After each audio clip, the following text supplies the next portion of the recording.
Hello. Hello and good evening. Amazing. Great Good to be back. afternoon, good evening, wherever you are in the world. Yeah, and good day. And good day, yes. Or good morning. I guess it just depends. Yeah. No, amazing. Third and final session. Third I and final know. I can't session. believe we're at this one already. Very excited. Yeah, absolutely. Cool. So look, we've done what? What have we done? We've done last week we did hidden costs. Mhm, And before that we spoke about really what burnout was. But obviously mhm, last week was all about, you know, what it does to your relationships, your health, the leadership, your people around you. And tonight mhm, we move into what everybody wants, the tools. mhm. Right. And this is the meat The or the good one. bites, right? This is Yes. the Can't exciting wait. part. So, but before of course we do any of that, something that, I certainly want to do is that tools are great, but without context they're useless. Mhm. So, and context is all about knowing where you are. So I want to just talk quickly about the 5 stages, and by all means jump in, Lisa, if you've got something to add to what I say. But I just want to quickly run through it so everybody has a frame of where this is coming from. So 5 stages to burnout in many ways, and they go sequentially. So stage one is the honeymoon phase. We then move into onset of stress, then chronic stress, then burnout crisis and habitual burnout. Now, there are various grades within this. So just to give some individuals context here, is that stage one, the honeymoon phase, is this excessive motivation, right? The drive to perform, to prove oneself, to go, Mhm, hey, I'm doing it, right? And we've all done it. We say, oh, we'll sleep later. We'll sleep mhm, next week. Or we'll just carry on going for a bit more, right? And there's this initial physical depletion. So this is where we start to see boundaries getting eroded in many ways. And that goes into stage two, which is really we start doing the irritability, which we've spoken about, right? So where are the car keys? Okay, we've mhm. spoken about that. And it's slipping focus, dropping your productivity perhaps, and really the optimism starting to go a little bit. And physically, it could manifest as tension headaches, mild fatigue, maybe some sleep problems. But basically, it's just, the demands are exceeding your resources in many ways. And then stage three, the chronic stress, this is where we get to cynicism, apathy, anger, resentment. Mhm. The sort of And more proactive, severe health. yeah. Yeah, more And, severe and the health more the problems. proactive social withdrawal. And I think this is something I've always found Mhm, quite interesting. I'd like your opinion on this because I certainly did it and I see it in other people too. When we say social withdrawal and people go, oh, I don't withdraw from social, so I can't be there. And it's like, it's the case of saying somebody invites you to dinner and you go, oh, I just have to work tonight. That is a mhm, version of social withdrawal. That is a moment in time saying, oh, I'm mhm, actually pulling back now. And you might say, well, it was once off. And I say, well, is it just once off? Or is it more than that? One becomes two, two becomes four, four becomes eight. And where you then get to here is this persistent physical fatigue. You get colds, you get gastro issues. Like there's a lot of stuff that happens in that stage three. Yep. And I think a lot of people kind of put it to one side as, oh well, society or it's other pressures or there's something else going on, and they don't necessarily actually go into it. Stage four is a little bit worse. This is emotional numbness, self-doubt, depersonalization, maybe feeling completely empty. So, and physically you're like, again, digestive distress, chronic headaches, there's tension, and a complete disconnection from the workplace values at that point. Mhm. And stage five it's the deepest of all of them, obviously. Sadness, hopelessness, career paralysis, identity crisis. We're talking like this is chronic exhaustion. This is hospitalization on weakened immune systems, physical collapse. It's really like a complete breakdown of an individual. Personally, I've never got to stage five. I will say I've got to stage four. Please don't give me a medal. I don't say that with pride. But yeah, but for sure, like for specifically for me, was the shingles part. That for me was my Mm, stage four story. And hey, look, that there's a virus in my spinal cord from when I was a kid, and I got chicken pox, and it went. Do you know what? This is my moment to shine. and it took its moment, and that's just how it goes. So, I suppose thinking about those stages, we obviously know there's 3 pathways right here in terms of workplace stress. And that goes to resource depletion, negative detachment, and reduced competence, right? So we're talking about emotion, cynicism, and inefficiency that lead to the systemic burnout. Obviously, there are ways of getting around this. And obviously, that's why we're here tonight. Yes. So I really want to dive into that, because I think for me personally, a lot of people fall into 1, 2, and 3 categories. They don't get to stages 4 and 5. 4 and 5 are quite rare, where 1, 2, and 3 are actually quite common. And it's something I really want to drill in with you, Elisa, because you obviously are a certified positive intelligence PQ coach. And this is where actually PQ coaching comes in quite well, specifically on 1, 2, and 3. So let's talk about that a little bit in terms of, let's just dive into some of those tools to handle some of those early stages. So positive intelligence, basically, it's based on neuroscience, cognitive behavioral theory, positive psychology. So it is all science-based, for one. And it's really the study of how our left brain, which is where we harbor all of our negative thought patterns, actually then causes us to react in certain ways and then impact others. And awareness of this is so important. And that's one of the key components of being mentally fit. And in essence, what mental fitness is your capacity to respond to life's challenges with a positive versus a negative mindset. Now, when you're burning out, it's really hard to be positive. But also, fun fact, we have over 70,000 thoughts a day, and 80% of those are negative. So it's a wonder that we can have a positive thought even when it's a good day. Yeah. So that is something that we need to be aware of. So all those negative feelings that we have, like stress, anxiety, overwhelm, insecurity, shame, that all bubbles up from the left side of our brain. And it then impacts our behavior and prevents us from operating from what I like to call our zone of genius, or our sage, where we have clear-headed laser focus, we're very productive, we have great communication. And I share all this so that there's really an understanding of, you have to first understand those negative thought patterns and how they're impacting your life, because oftentimes we just go into autopilot. And I know in my case, when I reached burnout, it was truly a blending of both my work and my life. There was like no separation. It was like just a messy merge. And that's why, my marriage almost failed. And it was an awful situation. So how you get from those negative thought patterns to the positive is, we call them PQ reps, which stand for positive quotient, basically. And what they are is a series of micro meditations that you can do at any time.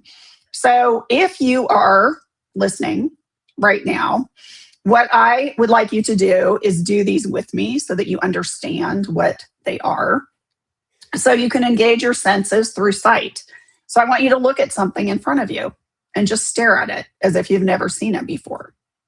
And notice colors, shapes, maybe a reflection in the surface. Then you can also focus on sound. Sound I love because you can do this anywhere. In the heat of the moment, if you're at work and you're triggered, you just need to check out for a moment. Just all you are doing is literally pausing and focusing on all the different sounds that you hear. So in the workplace environment, if you're in an office setting, well, it could be phones ringing. It could be people typing on a keyboard. It could be conversations. It could be, something outside a window. I mean, there's a myriad of things. It could be an HVAC system. So you focus on all those different things. You can also do sense of taste or smell. That's why it's really powerful if you savor a cup of tea or coffee. And, most often we're just guzzling it for caffeinated benefit, and we're not really paying attention. So it's Yeah. really being present. And then the breath is very important too, because if you are in a situation where your body's going into fight or flight, where you're really, really triggered, and just kind of an offshoot of that is, our bodies cannot discern between real danger and imagined danger. Yeah. So if somebody's pointing a gun to your head, or you're just really triggered because you're so stressed out with all these deadlines, your body's going to react the same way. So, that could show up as an escalated heart rate, tremors, sweating, all these different things. And the way that you can mitigate that is forcing yourself to take slow, deep breaths. And when you do that, you can help regulate your central nervous system. So these may seem like, well, how is that really going to help me? The thing is it's focusing on the present. It's getting you really present, taking the focus off of those negative thought patterns and just disconnecting. It's almost like wiping your brain clean, in a sense. If there's a dry erase board and you're wiping it clean, that's kind of what you're doing.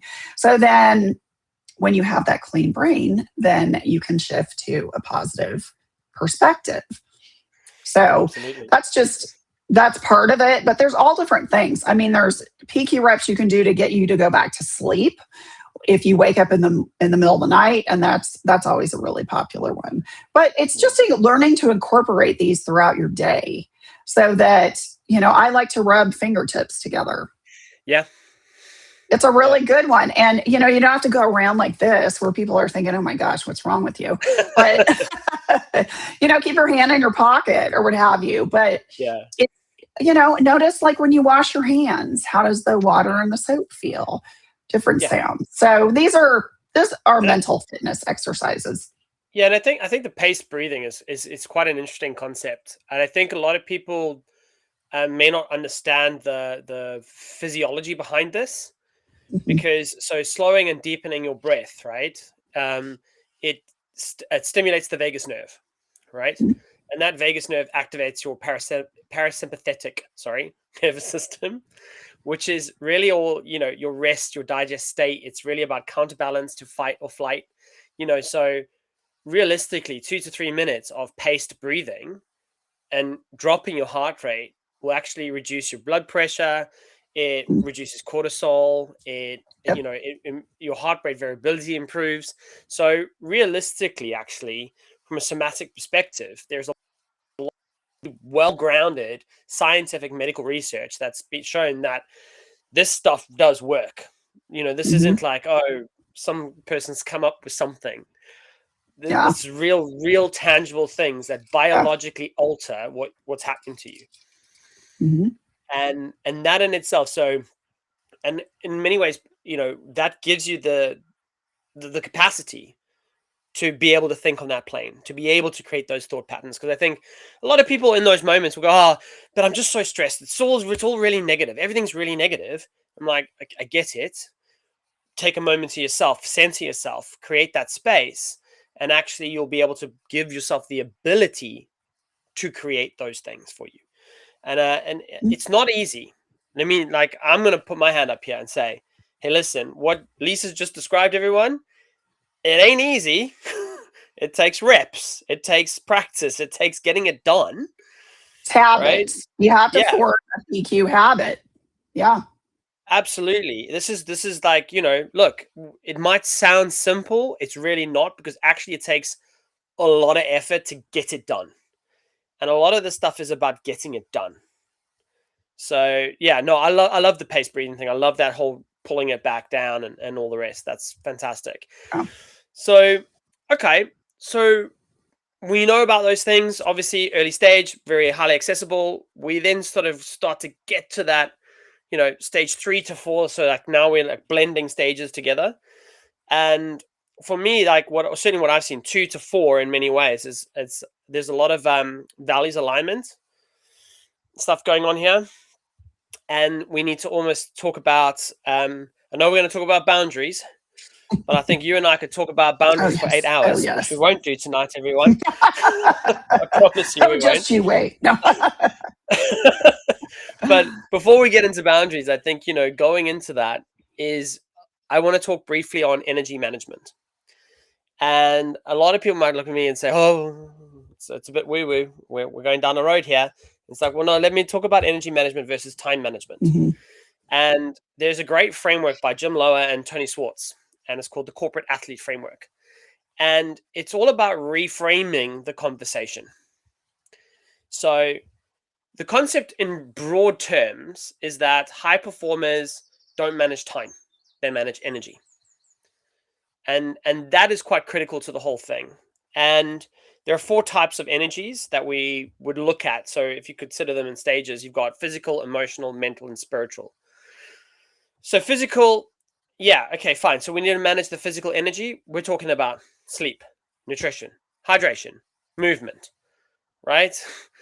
If it's depleted, ain't nothing working. Well, especially sleep. I mean, sleep's the number one Yeah. reason that Absolutely. we get sick, 100%. lose mental 100%. clarity. Yeah. Yeah, absolutely. And from an emotional standpoint, there's composure, there's resilience, there's regulation. And when that depletes, guess what? Irritability, Mhm. snapping, the car keys moment. Good old car keys moment. I love car keys. And then, of course, you get to mental, which is all about, focus, cognitive flexibility, decision quality. And that depletes, you've got decision fatigue, narrowed thinking, inability to innovate, to really strategize, to be that leader, to be that person. You need to be in that room. Mhm. And then we get to spiritual. Now, by spiritual, I'm not talking about the divinity. What I'm talking about here is literally the soul as your values. Where are your values aligned? Your sense of purpose.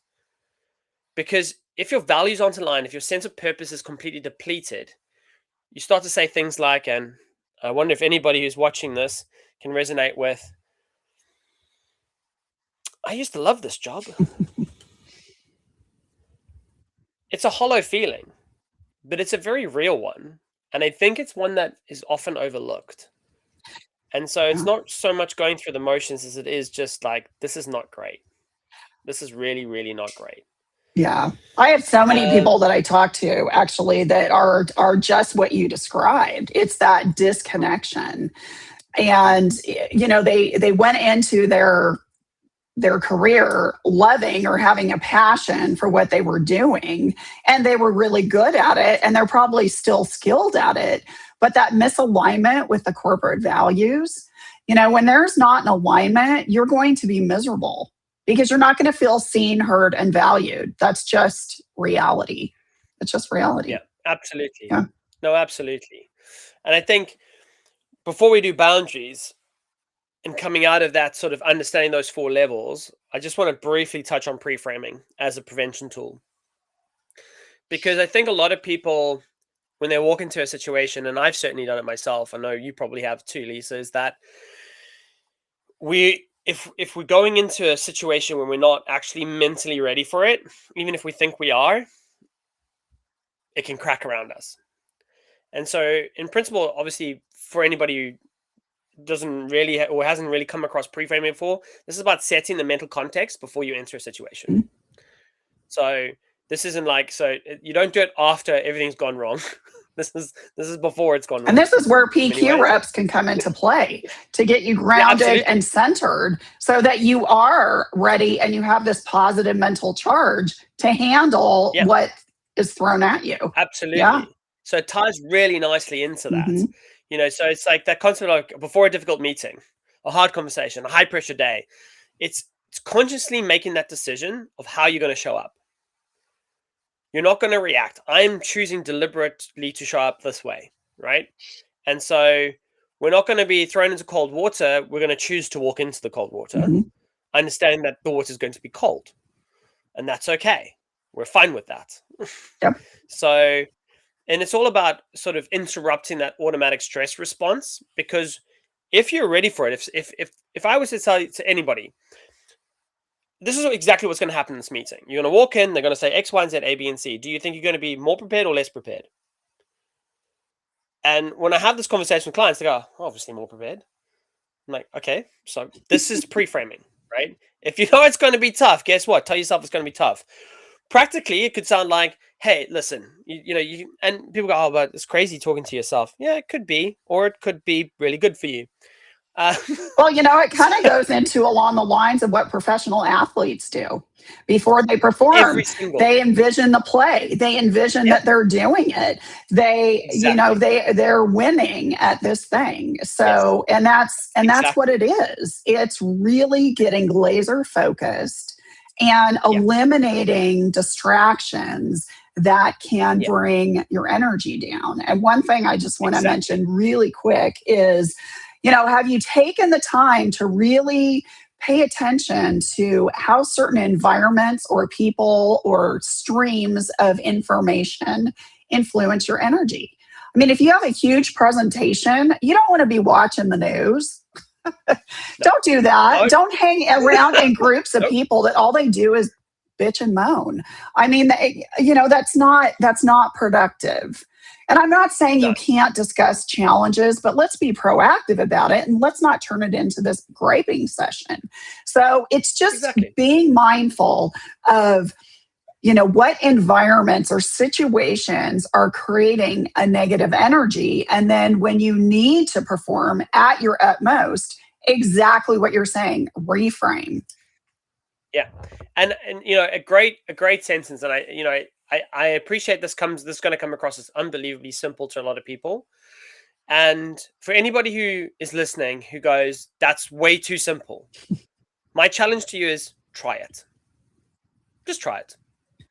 If it's that simple, you've got nothing to lose, right? Which is, let's say you're working in a high pressure role, corporate, maybe you're an owner, a founder, whatever. But basically, before you go into that meeting, that really challenging meeting, tell yourself, okay, this meeting is going to be challenging. And what I'm going to do is I'm going to stay curious rather than defensive. And I'm going to listen before I respond. That's it. The meeting's going to be challenged. I'm going to be curious rather than defensive. I'm going to listen before I respond. Those three things. It may sound simple, but it's unbelievably challenging to activate that in yourself. And if you can, that's going to be way more productive than anything else you're doing in that meeting. So that's a way of pre-framing. People talk about, well, that's pre-framing. It's that conversational piece with yourself.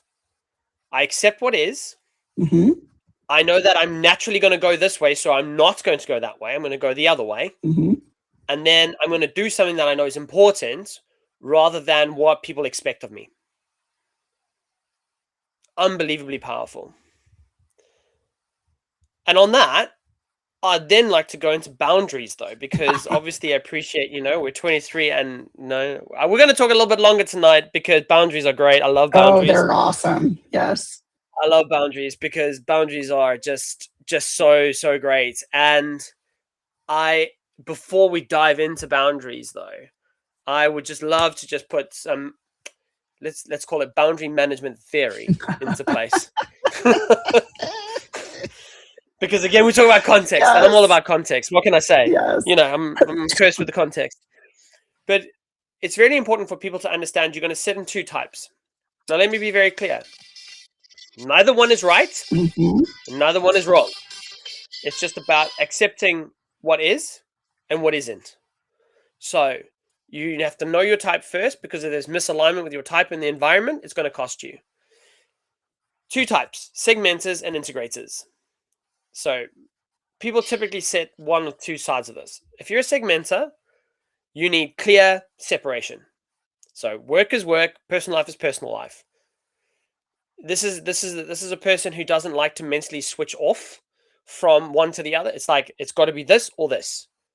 There is no blurred boundaries here. And it's important, if that's how you feel, then trying to be flexible is ultimately going to crush you. So don't try and be flexible in that moment. I understand that that's how you are, and then you have to address the situation a specific way. An integrator, on the other way, this is more of a, person who likes fluidity between work and life, and that's just how it is, and it doesn't cost them anything. And I think a lot of people like to think of themselves as integrators, but they're actually segmenters. And it's the people who are segmenters who think they're integrators that ultimately land up burning out. So this is a segmenter doesn't actually an integrator rather is a person who can reply to the email at 9 p.m. and go to bed not carrying the email. Like what I said, did I say it right? Did I do this? Did I not say that? Did I read that properly? There's no second guessing. It's just like, oh, I'll reply to an email and I'm going to bed now. And that's the difference. Now, for clarity, I used to be a segmenter. I was a very heavy segmenter. And after going through several transformational coaching sessions, etc., I actually am now an integrator, realizing that that's where I'm best spent as a person. So again, there isn't a right or wrong here, but it's about understanding what type you are and then how to address it. Don't try to be something you're not in many ways. Makes sense. And on that point, let's talk about boundaries. Okay. Everybody's favorite topic. Learning to say no. How do you say no? Oh, yeah, love saying no. I do too. I talk to audiences all the time, and they're just like, I can't say no because I don't want to look like I'm not a team player. I don't want to look like I can't do my job. I don't want to be in imposition. I don't want people to think less of me, blah, blah, blah, blah, blah, all that stuff. And I mean, those are real feelings, and I'm not trying to negate anybody's feelings. But here's the thing. If you are totally stressed and you feel like your schedule is controlling you and you have no breathing room, and you know that you can't do a good job at work if you get something dumped on you and you don't have time to complete it, then you have to say no. Now, if a CEO or a senior executive in your organization comes to you and says, I need you to do this by Friday, and you have 2 other things due on Friday, and you know that I can't do all of those at the same time. If you're to tell your senior leader, no, I can't, well, they're going to say, I don't care, figure it out and do it, or pack your bags and leave. I mean, they don't want to hear that. So it's about asking, the right questions and making sure that you have the right solutions, because bottom line, they just want it to get done. So you provide solutions like, okay, maybe I can bring somebody else in to help me with this. Or a suggestion could be maybe pushing out one of those other tasks to the next week, and getting the buy-in from that person. And I will tell you 9 times out of 10, they're going to say, great, that's awesome. Yep. Because they don't want to think about it. They just want it done. So you're basically giving them the answer. And, it goes in personal life too, as well. Yeah. I mean,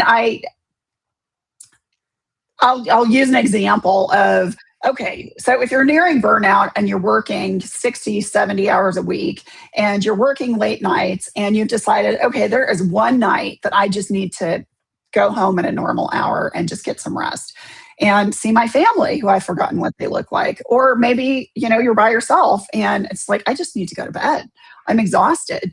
And supposedly, let's just say somebody calls you who you haven't seen in a while and you really like them.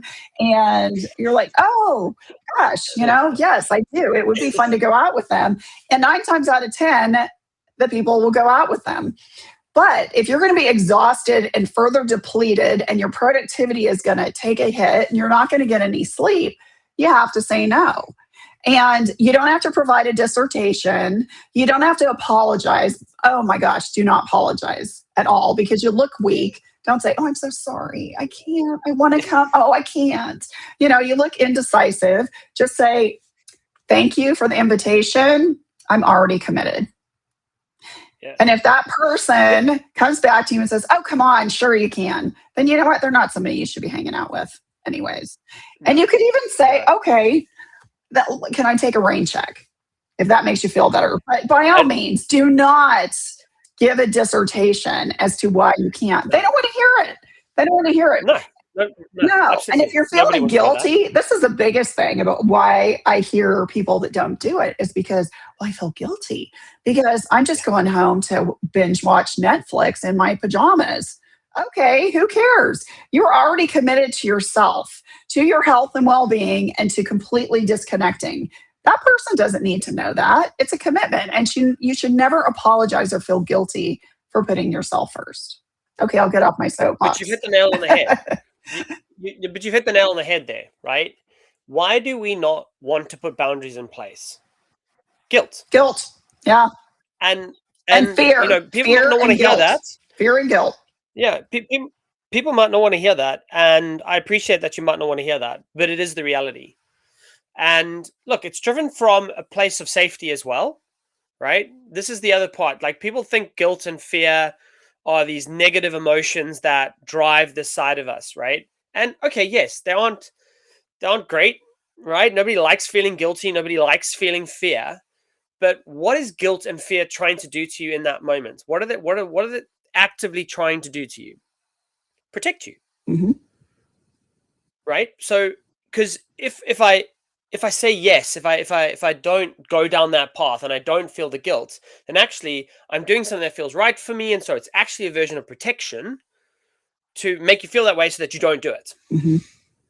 But by guilt doing that, it's also not protecting the other side of you, and that's the problem. Yep. Because if we lean too much into that and say, well, we'll just say yes and we just keep on going, well, there's only so much water in the pot to water all the plants, and you have to keep some for yourself to water your own plants. Otherwise, guess what? They go dry and they die, and that's not good. Hmm. So the point here is that guilt and fear are not a choice of words that you should like go against. Like, in many ways, you should almost embrace them and say, hey, why am I feeling like this? Why am I going down this road? Why is this making me feel like this? It shouldn't make me feel like this. And if it is, tap into that. That's your moment to tap into that. Hmm. But I'd like to go back, and I'd like to, because I know that anybody's watching the replay of this or anything else, they'd love this in many ways because, well, some may, maybe some won't. I don't know. We're going to find out. I'm sure the comments will be honest. Um, let's do a little bit of role play here, right? I want to go back to the first thing. So when you're in the business setting, not in the personal setting, right? And I'm going to say to you, hey, Lisa, listen, I need that report on my desk by Friday. Close the play Friday, please. It's got to be done. It's just got to be done. I appreciate that, Skye, and I'm really concerned about doing a good job. And I have these two other things that are also due, XYZ. Again, you don't have to give a dissertation, but just, maybe the leader doesn't realize you're doing those things. And I am concerned that if I take this on, I won't get any of them done well. And I know that it's really important. So might I suggest that we either push one or two of them to next week so that I can make sure that I get this to you by Friday, or I could invite John to come in and help with this because he has a lot more bandwidth right now. What works for you? I mean, I appreciate that. I mean, it's got to get done. So, but John doesn't really have insight on this. So realistically, you're the right person for the job. I just need you to get it done. I'm happy to get it done. Again, might I suggest, can I push out one of the other things to next week? Okay. So that's the point right there, Yes. right? Because even if you frame it the right way, you might get pushback. Yeah. And you might go, oh, I framed it right. And now they push back. Mhm. And it's like, yes, guess what? Some people are just that way. Mhm. That's true. Some people are just that way. Yep. And you know what? That is in many ways okay. It's not okay. No. It's not okay, No. but it's okay. And so the point is to say, hey, do you know what? It's fine. I have to now restate Mhm. what that boundary is. And let me bring this to the table. I don't believe that boundary setting is a technique. Right? I believe that it's an outcome of self-awareness. Mm, So good before you point. can set a boundary, you have to understand what your ultimate no is. Your ultimate no, Mhm. like your line in the sand, so to speak. The straw that's going to break the camel's back. What is your ultimate no? And then you can understand what you're prepared to sacrifice and what you're not prepared to sacrifice. Mhm. And most people, I don't believe, consciously have identified what that is. Because, again, we go down that, I don't want to feel guilty. I don't want to feel fearful. I don't want to be oppressed. I don't want to have a label. I don't want to. The only way many discover it, unfortunately, is through violation of their values. Mhm. And at that point, it's actually gone too far. Agreed. So, in many ways, it's almost asking yourself, what is the one thing that if it goes, everything else becomes meaningless? That's your ultimate no. And then you build your boundaries back from there.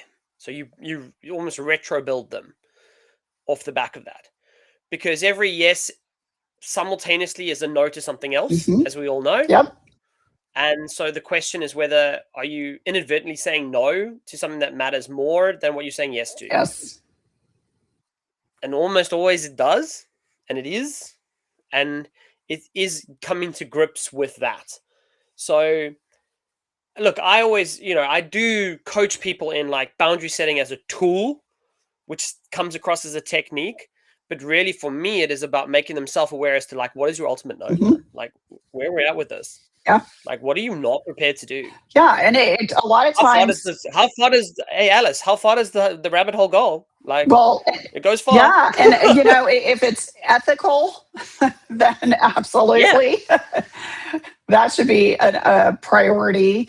Or if there's any kind of bias involved, yeah, if it's going to put you in a compromising position by doing this, then you have to yes, say no. yeah, You have to say no. absolutely. And, there might be exceptions to the rule. For example, that executive gives you a project.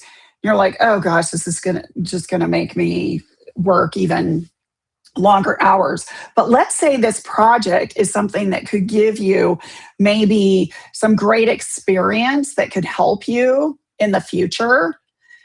Yeah, Then, okay, maybe you want to do that. yeah, It's a absolutely. personal choice. That is a And personal choice. And that goes to the awareness that you were talking about. yes, and that self-awareness piece is the most hardest to get through. Mhm. I've always found, because what it requires is a level of vulnerability within yourself as well as somebody else, because you actually need to work with somebody else to understand what that is, Mhm. so to speak. I think it would be very easy for someone to turn around and say, "Oh, my no is this," or whatever else, and my boss is asking that, therefore that's not right, and so therefore I'm going to quit this job and go to another thing. And I say, okay, fine. Let's consider two levels here. Let's consider there's a system and there's an app running on the system. So if the system doesn't change, but the app changes, what ultimately changes? Potentially in terms of the outcome, maybe the color, maybe the font, but at the core of it, it's the same because the system hasn't Mhm. changed, right? So jumping out, and because like a lot of people come to me and they say, "Oh, I need career advice. I need this. I need that." Oh, I'm not happy. I'm this. Maybe I need to find another company. And look, maybe the answer is to find another company. Mhm. Maybe it's not. Maybe it's just to find yourself in that process, and it's very easy to. I say it's very easy. I appreciate the job market is where it is, but what I'm trying to say conceptually, it's easy to jump out of something and into something else, thinking that the landscape changes, therefore everything else changes. No, you've just swapped the badges, you've just swapped the colors. Like that's all you've done because you've not understood what your ultimate no is. Mhm. You've not understood what that boundary really means to you, which is why I say boundary setting. Yes, in many ways it can be considered a technique and a tool, but without the self-awareness, it's useless. Mhm. So therefore, actually, to develop the technique and tool, you need the self-awareness. Yes. They go hand in hand for sure. Absolutely. So yeah, I mean, it's an incredibly deep thing to go. Oh yeah, you need to, and I laugh because a lot of coaches put a lot of things out there, and and I'm quite happy to be the contrarian in the room to say a lot of coaches will tell you fluff about boundary setting and how simple it is, and this is an ABC framework to do it. No, I'm sorry, I disagree. I absolutely disagree with that. It's not a simple process. It takes a bit of work. It takes a little bit of self, awareness and really digging into oneself to get to that space. I think by the way, that's not a problem. It just is what it is. Yes, and I agree. It's difficult at first, and there are going to be times where it's just really going to be difficult. It's based on the situation, but in my experience, the more we do it, the easier it does become, because we become our own advocate for ourselves, and it becomes more natural. Yeah, I mean, let's talk about quickly. I mean, I appreciate we have 40 minutes, but let's talk about the box quickly, right? So the box with the fleas in it. We all know that experiment. Put the lid on, fleas bouncing up and down, take the lid off, the fleas stay in the box. If you never had the lid on in the first place, the fleas jump out the box, right? And we talk about the comfort zone thing, right? And it is about reps. It is about because the first time you set the boundary, the first time you go and actually have that pure self-awareness of, this is who I am at my core, this is what my ultimate no is, this is what I'm prepared to do and what I'm not prepared to do, and then go, right, by the way, as you rightly pointed out, sometimes you take on a project like, for the bigger vision, for the longer term, this short-term suffering is worth it. That's a separate conversation, because again, that's not going against your ultimate no. Right. That's actually embracing it. Okay. But the point is that first boundary set, that first time that you go, okay, I'm now gonna say this, like, hey, listen, I don't have the bandwidth, I don't have this, I don't have that, I don't have capacity. Let's bring this person in, let's do this, let's do that. Guess what? It's gonna feel uncomfortable. It's gonna feel awful. I mean, I remember my time in, like, when I was working corporate, and the first time, because I'd had burnout, I'd come out of burnout, and I was like, do you know what? I'm actually just gonna start saying no. And I'd told, I'm just gonna start saying no. That's what I'm going to do. I've made the decision. I'm going to say no. And I walked into a meeting, and I remember looking at my line manager as he was requesting something from me, and my stomach started to tighten. My heart rate went up, my chest, everything tightened. I was like starting to sweat. Can I actually tell this person no? And I just went for it. I just went, appreciate you need that done. Can't get it done that time unless you want to bring somebody else in for it. But considering everything else, what's the priority? And I sat frozen, like frozen. I was scared. And what did he come back with? He went, okay, well, look, it's got to get done. And I said, I understand. It's got to get done. And what I'm trying to say to you is that with the level of hours and everything else that has to get done, that cannot get done. So therefore, it gets deprioritized, or somebody else comes in. And what happened was things got deprioritized, and other person, like, it happens. Absolutely. It's fine. But did it feel comfortable the first time I did it? Absolutely not. I was terrified. I was terrified. Yeah. But the second, the third, the fourth, the fifth, and then suddenly people go, oh, okay, when he says no, when they say no, when she says no, when they say, oh, this is the evidence, guess what? People start to listen, man. And they respect you. They respect you. And especially if they do respect you more, and if you're leading a team of people, you're setting the example. Exactly. Because it's about respect and honest dialogue and sharing information. It's not about creating this antagonistic, no, I'm not going to do that, that kind of thing. Yeah. So absolutely. Cool. Wow. Well, look, we're breaching 45 minutes, so I think we have to cut this I think so too. Yes. I know. We had one person who dropped off, unfortunately. But yeah, so I just want to say thanks for everybody who joined us. If you weren't able to join us, I hope you catch the replay. We will be sending out some clips as well, so catch those too.